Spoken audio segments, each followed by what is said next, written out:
Muito bem, estamos aqui, né? Tá todo mundo rindo, fazendo uma revisão, né? Aqui na disciplina de Odontologia Forense da Universidade de Brasília, dia 24 de novembro de 2007. 17, obrigado. Então agora nós vamos falar de lesão corporal, entendendo que eu tenho que distinguir lesão corporal do ponto de vista jurídico e lesão corporal do ponto de vista médico-odontológico. Do ponto de vista jurídico, eu tenho um artigo próprio do Código Penal, artigo 129, ofender a integridade física ou corporal de outrem, porque se for da mesma pessoa não é lesão corporal. Então é alguém ofendendo outra pessoa. Se for um cachorro que mordeu outra pessoa, pode ser lesão corporal? Pode, se foi o dono do cachorro que fez. Pega, tio. Aí o cachorro é simplesmente um instrumento. Muito cuidado. Porque quando eu falo assim, nossa, que lesão grave, eu preciso saber, você está falando grave do ponto de vista jurídico ou do ponto de vista odontológico? Do ponto de vista jurídico, a lesão corporal ela se divide em dois grupos. A lesão culposa e a lesão dolosa. A lesão culposa, a gente pode entender como sendo a lesão sem querer. E a lesão dolosa, a lesão por querer, mas cuidado, porque eu tenho por querer de verdade mesmo, mas eu tenho o sem querer querendo, ou seja, o dolo eventual ou dolo indireto, que é quando a pessoa não quis o resultado, mas assumiu o risco de produzi-lo. Para dar esse exemplo, a gente pode dizer assim, alguém foi extrair um dente, né, e aí usou uma alavanca. E o professor chegou e falou assim, cuidado com essa alavanca, ela vai transmitir uma força muito grande na relação entre os tamanhos aqui e o fulcro. Aí você fala assim, se quebrar, quebrou. E quebra. Pronto. Aí você tem o dolo eventual e a pena é igualzinha. Vejam, quando a lesão corporal é culposa, ela é culposa e ponto final, não classifica. E eu vou tentar te pegar na prova. Eu vou colocar uma situação tipicamente de lesão corporal culposa e perguntar se é leve, grave, gravíssima ou nenhuma das anteriores. Você vai errar. Porque você vai lembrar de alguns parâmetros para a classificação. Essa eu sei, porque eu lembrei do parâmetro. Sim, mas não classifica. O professor foi sair no estacionamento inadvertidamente e atropelou uma pessoa. Sim, provavelmente é culposa. Então agora nós vamos partir para as dolosas, porque só elas classificam. Mas cuidado, porque nós temos as lesões corporais dolosas seguidas de morte. Isso é homicídio? Não, não é não. Porque no homicídio tem até o homicídio culposo também. Mas eu distingo a lesão corporal dolosa seguida de morte do homicídio pela vontade do agente. Na lesão corporal dolosa seguida de morte, o indivíduo teve a vontade deliberada de tão somente machucar, tão somente lesar. Não, ele não quis matar.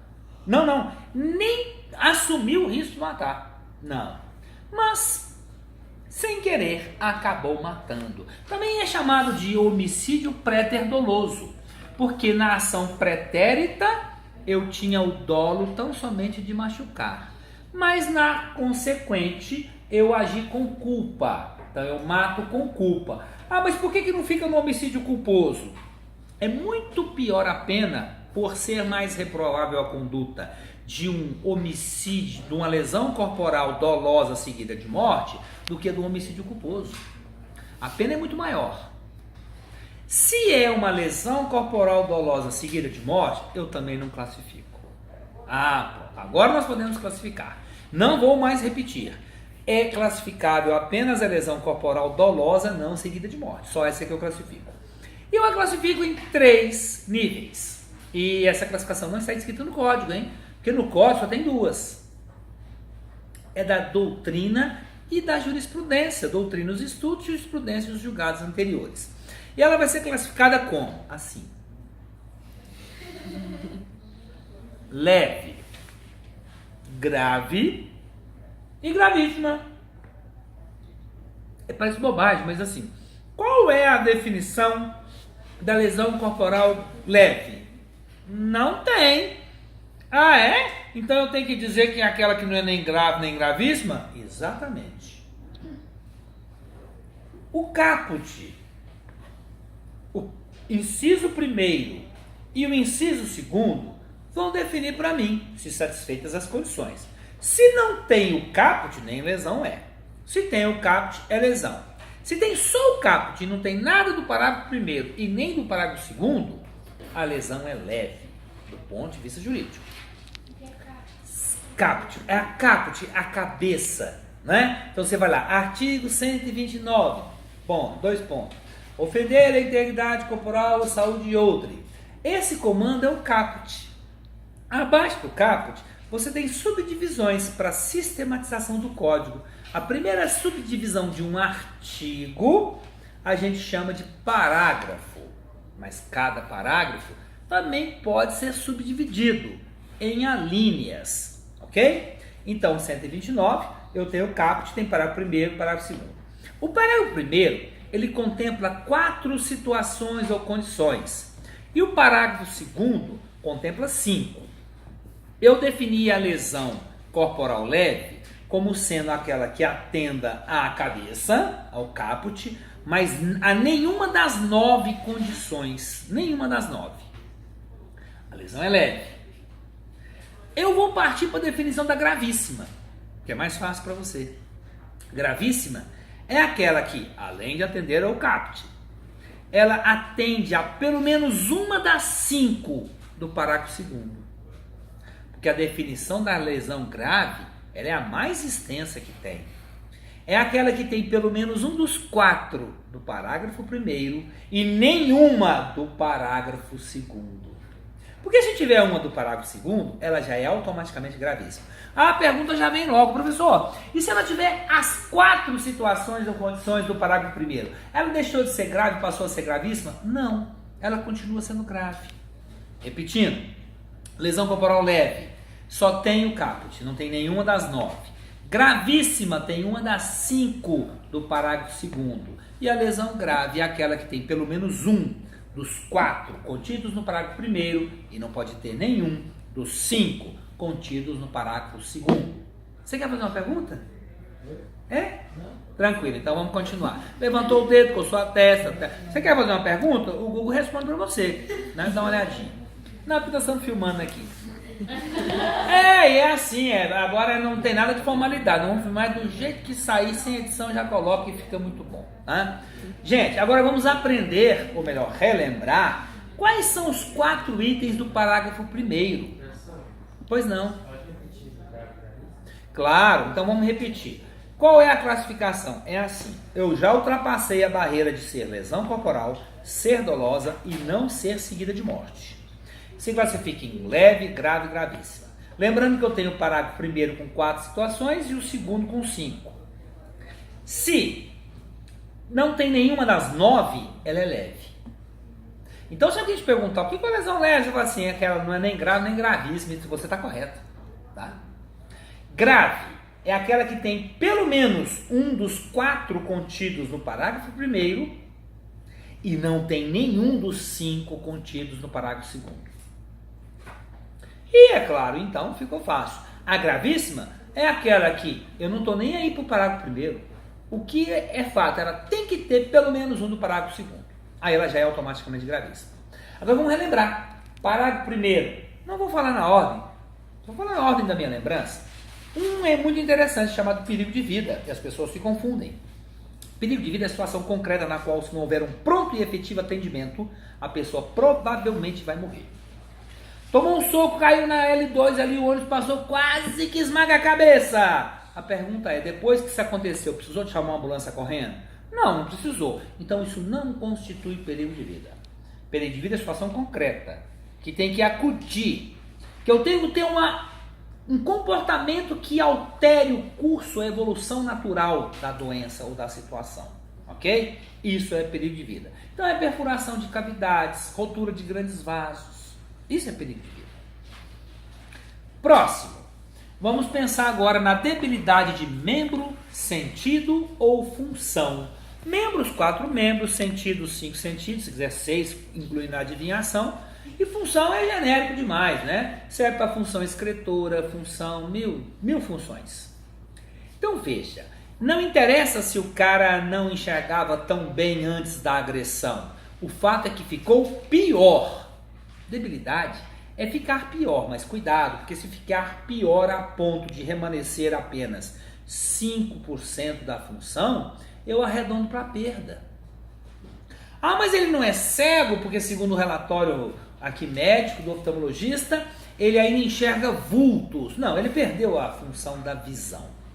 E aí muito cuidado na prova, meu querido, sabe por quê? Porque eu vou falar assim, a partir da agressão, ele perdeu a visão do olho direito, e você vai coçar a cabeça e falar assim, não posso responder, porque eu não sei como está a função do outro olho. Às vezes eu usei essa pessoa no exemplo da aula anterior. Então, antes de dar um soco que possa produzir a perda da visão de um olho, veja se o outro ainda enxerga. Porque a depender, você pode ter uma lesão grave ou gravíssima. E veja que a perda foi da visão de um olho. Ok? Um indivíduo foi espancado e perdeu a função de um rim. Ele tem outro rim. Inclusive, se faz o exame sanguíneo das escórias, nitrogenados, ureia, creatinina, ainda está muito bem. Mas ele perdeu a reserva funcional. Perdeu um testículo, sim, mas o outro ainda faz milhões de espermatozoides.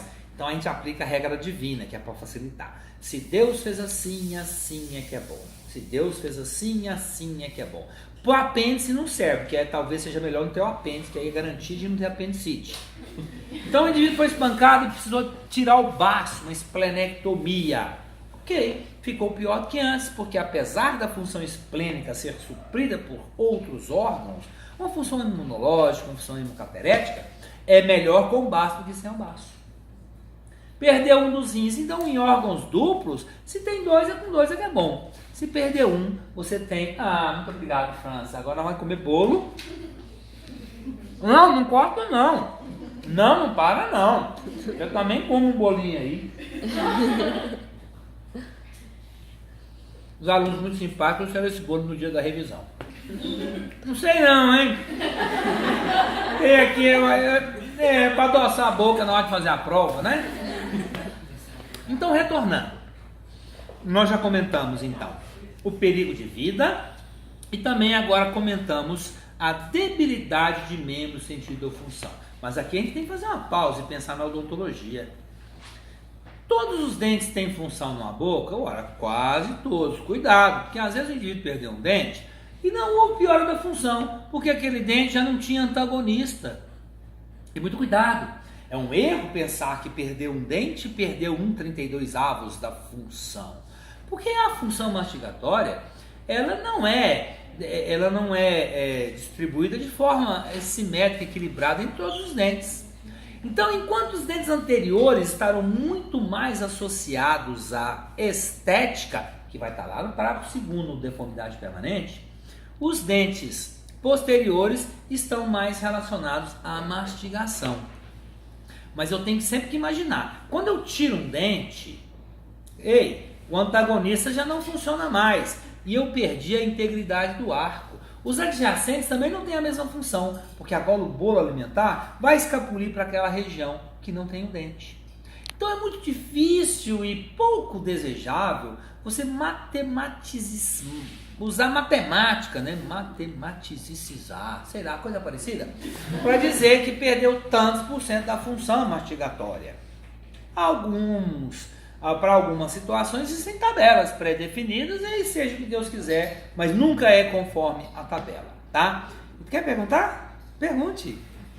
Mas assim, ele é decidido dessa forma lá no código, porque, por exemplo, quando ele tem um paciente, sei lá, de prótese, e ele ainda tem um dente superior, mas não tem inferior. Para ele faz bastante diferença ter esse dente aqui se ele não tem óculos da boca. Então, tirando, ele ainda tem função, né? Mesmo ele não tendo antagonista. E aí, Ok, muito boa sua pergunta. Vem deixar claro que o código fala tão somente em debilidade de membro, sentido ou função. E aí, nós temos diversas interpretações distintas, né?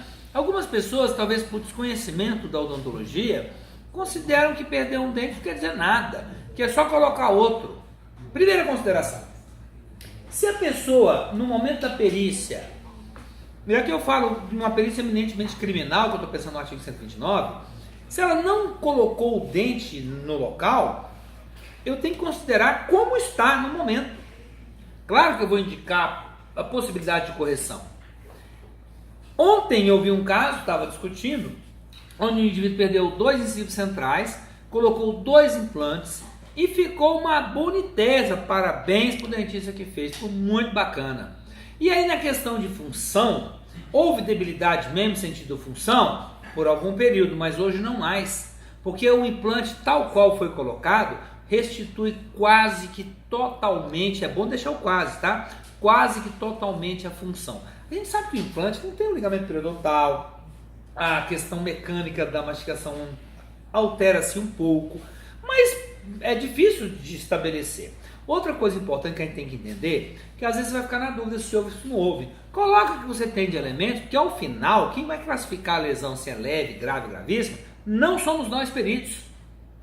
É o delegado num primeiro momento no indiciamento, o promotor num segundo momento na denúncia e por fim o juiz na sentença. Tá? Então se você tem dúvida, coloque a sua dúvida no laudo, não tem problema nenhum. Então nós devemos sim levar em conta a possibilidade de tratamento enquanto uma indicação no laudo ou a sua já execução. No caso, também já antecipando a questão estética, ficou lindo, maravilhoso. E por sorte, a vítima não tinha aquele sorriso gengival que denunciaria de forma inevitável, inexorável, aquele encaixe final. Porque não tem como, né? A gente que está na área da odontologia tem gente que nem nota, né? Mas a gente percebe que fica um pouco mais escuro e que é muito ruim você conseguir uma estética excelente com um sorriso gengival, tá? Então temos que levar sim em consideração. Aproveitando a sua pergunta, o indivíduo tinha uma dentadura, uma prótese total superior dentária, e levou um soco e a dentadura foi quebrada. Olha, o meu entendimento, existem pessoas que pensam diferente, e isso é bom, né, pra gente ir tentando amadurecer. Filma retinho, está ficando torta, isso, retinho, fica assim, epa, né? Se a dentadura não está incorporada ao organismo, aquilo para mim é um dano material. Uma ponte fixa quebrada, eu considero como lesão corporal, tá? Porque ela estava incorporada ao organismo, tá? Então, na odontologia, a gente vai ter sempre que perquirir se houve debilidade de membro, sentido ou função. Perdeu um dente, perdeu função mastigatória, mas não é só, porque também perdeu a função fonética. E muitas vezes você até vai ilustrar um laudo com a gravação, mostrando a dificuldade que a pessoa tem para falar algumas consoantes, por exemplo, as labiodentais. Você não tem dente, como é que você fala? Não é? P, é difícil, né? Nem sei se são essas. Mas quem vai fazer uma análise minuciosa da perda na área da fonoaudiologia, não somos nós. Porque para isso existe um profissional especializado. Da mesma forma que nós não queremos que os médicos invadam a nossa área, nós não devemos invadir a área dos médicos e nem tampouco dos fonoaudiólogos, eles que vão fazer essa análise. Mas a gente pode, do nosso lado, dizer que existe um déficit fonoaudiológico, eu costumo colocar assim, vírgula, que poderá ser melhor apreciado por um profissional da área, ou fonoaudiólogo, ok? Muito bem, então já vimos o perigo de vida, a debilidade permanente, debilidade permanente, que tem uma projeção de permanecer até o fim da vida, de membro, sentido ou função. Vamos para o terceiro, não na ordem, e aí eu vou chamar o afastamento das ocupações habituais por mais de 30 dias. Como que é isso? Alguém desempenhava de forma relativamente rotineira uma atividade. Por exemplo, ele ia à quarta-feira no bailão da gafieira. Em função da agressão física, ele passou mais de 30 dias sem poder fazer isso. Pronto, caracterizou. Mas, professor, não tem que ser uma atividade laboral, por isso que eu já utilizei logo o baile da gafieira. Não tem necessidade de ser um trabalho ou um estudo. Não pôde fazer por mais de 30 dias. Não pode comer, e comer é uma atividade habitual para todo mundo, tá? Quase todo mundo, né? Uns ou outros não estão comendo, mas estão tomando, de alguma maneira está sendo nutrido. Se ultrapassou 30 dias, sim, aí está caracterizado. Isso já gera uma necessidade dos exames complementares, porque o indivíduo chega no IML para perícia, e após a agressão, um dia depois, foi na delegacia, fez a ocorrência, pegou a guia, foi no IML e fez o exame. Eu estou olhando assim, mas eu não sei qual é a evolução daqui, pode descambar para um lado ou para o outro, o que eu faço? Eu marco o exame complementar. Atenção que eu vou te pegar na prova. Eu vou falar assim, que ele ficou uma semana internado no hospital e foi no IML, se olhou, teve dúvida, vai marcar o retorno. Daqui quantos dias você marca? Não é daqui 30 dias não. É 30 dias do fato. E se ele veio no IML já passados os 30 dias? Aí eu vou pensar. Se ele ainda está com o afastamento das ocupações habituais por 45 dias, eu presumo que por 30 ele também estava. Mas às vezes, ele vem com 2 meses e já está bom. Eu não vou simplesmente acreditar no que ele falou. Porque para acreditar no que ele falou, o juiz acredita. Eu vou colocar 100 elementos. Ok? E o quarto, para fechar o parágrafo primeiro, é a aceleração do parto. Ou seja, a partir de uma agressão, o feto saiu da barriga vivo e não morreu, mas foi antes da hora. Lembrando que o prazo da gestacional é de 37 a 42 semanas. Mas muito mais importante com isso é você entender, a aceleração do parto pressupõe um cuidado especial, porque necessariamente eu tenho que ter um bebê prematuro. Porque se ele não é prematuro, como é que eu posso falar que acelerou o parto? Não há condições de estabelecer um nexo causal. Eu simplesmente vou dizer que foi uma coincidência cronológica. Muito bem. Parágrafo 2º. Agora as coisas são piores, né? Então, já que eu falei da aceleração do parto, eu já parto logo para o aborto. Muito cuidado. O namorado deu um chute na barriga da namorada com 8 meses de gestação. Não. Isso aí ou é o crime de aborto ou é o crime de tentativa de aborto. Tá? Isso não é uma lesão corporal com consequência aborto. Não é. Então eu preciso ser um tapa na cara. Aí sim. Tá? Então cuidado, porque senão você tem outro crime. Então o crime de aborto não nos interessa tanto. Vamos para o próximo. Eu não tinha falado em debilidade mesmo, sentido da função, agora é perda. Perda, arranca fora. Ou inutilização, continua no lugar, mas não tem função nenhuma. Perda ou inutilização de membro, sentido ou função. E na boca, como é que faz? Olha, você vai ter que perder muito dente para poder falar que perdeu a função. Em geral, a gente vai trabalhar com a debilidade, ok?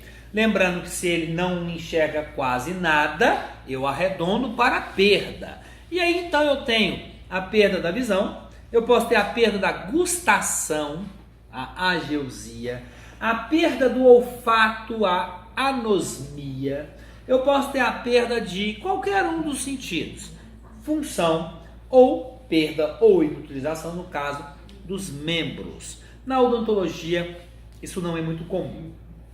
Quer perguntar?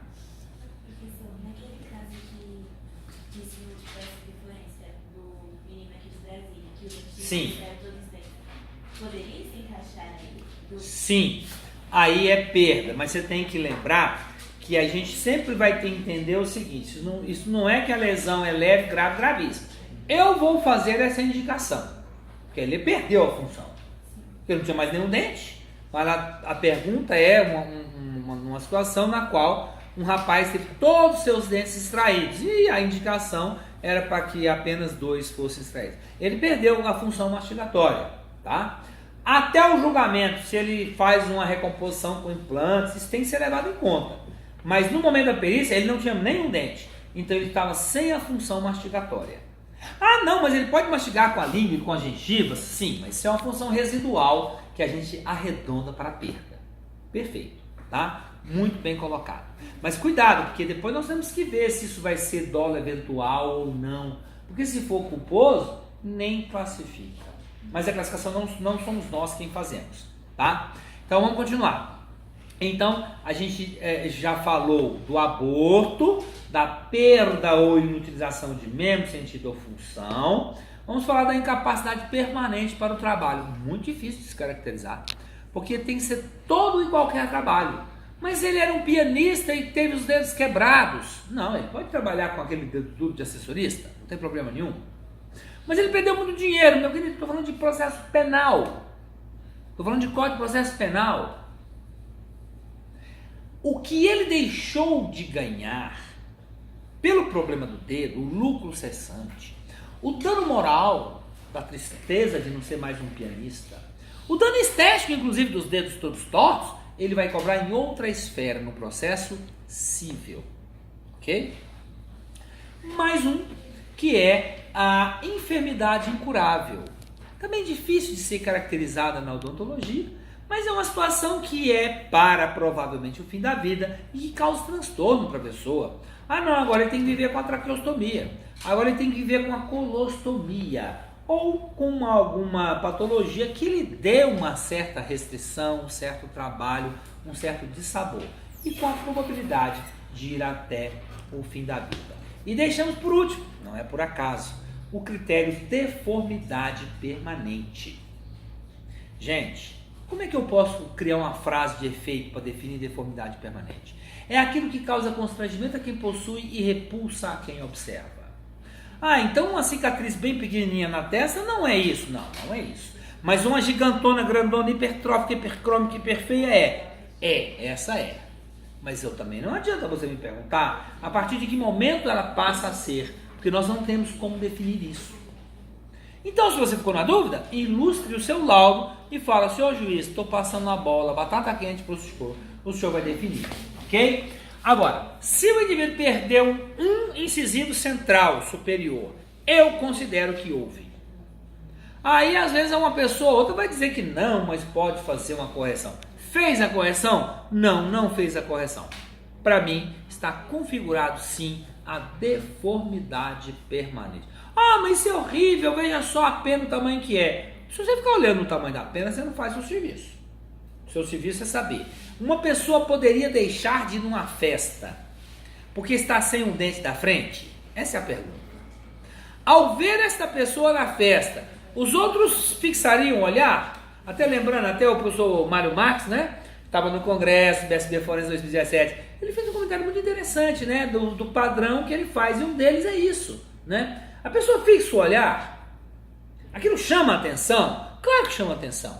Então, se um dia alguém disser que não, pega uma foto dessa pessoa e pinta um dente só dela de preto e mostra para ela. E fala assim: ah, mas o que é isso? Você está me difamando. Falo, mas você, não é nada? Você mudou de ideia? Até agora há pouco isso era irrelevante para você. Então, eu acho que a odontologia ela tem uma participação muito grande na estética do indivíduo. O sorriso é o cartão de visitas, né? Vou até tentar falar sorrindo agora, né? O sorriso é o cartão de visitas da pessoa, né? O sorriso mostra o estado de espírito da pessoa e, por que não dizer, o estado da alma da pessoa.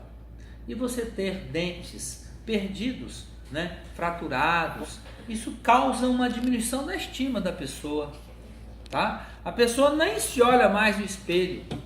Eu tenho certeza que se um dia uma pessoa, vamos supor que tem uma prótese, um dentezinho da prótese, uma dentadura, a pessoa usa uma dentadura, o dente da dentadura caiu, acabou de se transformar numa emergência. Eu já fui ao dentista clínico há muito tempo e já recebi pacientes com emergência. É uma emergência. Qual é a emergência? O dente da dentadura caiu. Eu falei, nossa, isso é emergência. E é sim uma emergência para a pessoa. Por quê? Porque ela tem aquela condição. Mas ela não quer compartilhar essa condição. Ela não quer que ninguém saiba. Ao passo que alguns ficam virando a dentadura na frente para assustar menino, né? Não está nem aí, na verdade. Mas quem tem isso já fica uma dica, inclusive, tá? Eu lembro de uma senhora que ela foi entrar no consultório e o marido ia querendo entrar junto e ela falou para ele, não, fica aí. E eu, muito bobo ainda, a gente sempre é bobo um pouco, né? Mas tenta ser um pouco menos, ou fazer de conta que não é. E eu falei, não, deixa ele entrar, não tem problema nenhum não. E ela empurrou o cara para fora e depois ela confidenciou para mim, falou, doutor, é o seguinte, ele sabe que eu tenho uma prótese, mas ele não sabe que é todinha não, entendeu? Então a gente tem que entender que essa questão da estética facial, da estética dentária é extremamente relevante com a pessoa. E aí já aproveita até para dar um gancho com um outro assunto, né? Que é quando a gente vai falar de cirurgia estética, se é de fins e de meios, Ah, não, mas é cirurgia estética. Gente, estética, a depender, é saúde. Uma pessoa que não se sinta bem com a sua estética, ela não está saudável. Ela precisa de modificar o seu corpo, ou então modificar a sua cabeça, porque as coisas não estão funcionando. E com isso, então, a gente encerra uma revisão muito curtinha do artigo 129 do Código Penal Brasileiro. Cuidado, para a semana que vem. Um abraço.